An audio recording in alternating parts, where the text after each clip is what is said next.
Hi, it's Henry Boulton from FocusBand. I'm on the line with Jason Goldsmith, Head of Performance for FocusBand. Hi, Jason. Hey Henry, how you doing today? Oh, very good. So today's topic, we're going to talk about driver distance for the listeners at home. So if you could just tell us your experience on how you've helped people improve their driver distance. Sure. So I think the most important thing that we do with FocusBand is help people eliminate doubt. So, that's, you and I have done a lot of this work in the past with the different tour players that we've worked with over the years. And, for them, it was bringing some kind of doubt to their routine, or they had a question while they were over the ball. It wasn't clear to them. They weren't committed to the shot they were trying to hit. And what we found was that if we could eliminate that doubt, we could eliminate that questioning of the intellect while they were over the ball, it would free up their body and they'd end up with a lot more distance off the tee. The tour players, that mystery ball, the one that goes 2 fairways wide, how do you stop that coming into you? Sure. Yeah,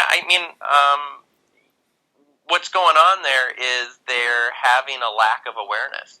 So they go through their routine, and for whatever reason, while they're over the ball, they have an idea. And the idea is, oh no, don't do this. Or maybe the idea is, I overdrew the last one, or whatever it is. The intellect is involved at a particularly crucial time in the swing, and their awareness is no longer on their target. And as soon as their awareness is no longer on what their intention is, then the sequencing is off. And you and I both know when you're, swinging the golf club at 100 and something miles an hour and your sequencing is off by 1 iota, you end up hitting the ball 2 fairways over. Correct. Like one tip that the listeners at home can take to the golf course next week. Sure. It goes back to, something that you and I came up with a couple years ago, which is asking a good question.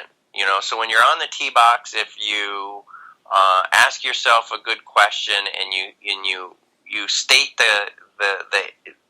the question in a way that you're going to have a positive outlook, that's probably the most important thing that a person who doesn't have access to a FocusBand or a FocusBand coach could start to incorporate into their routine.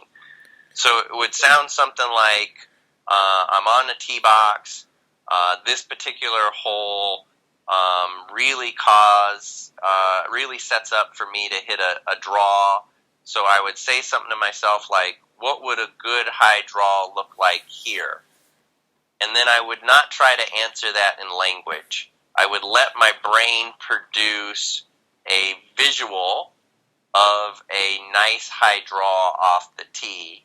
And then I'd walk into that shot, I'd run my process and try to execute based on that visual that my mind created from that question. That's a great tip. Thanks for your time today, Jason. And hopefully the listeners learn a bit about what happens out on tour, and hopefully this tip helps them. Absolutely, Henry. Love to do it, and we should do this more often. Awesome. Thanks, Jason. We'll speak to you next week. All right. Have a great day, Henry.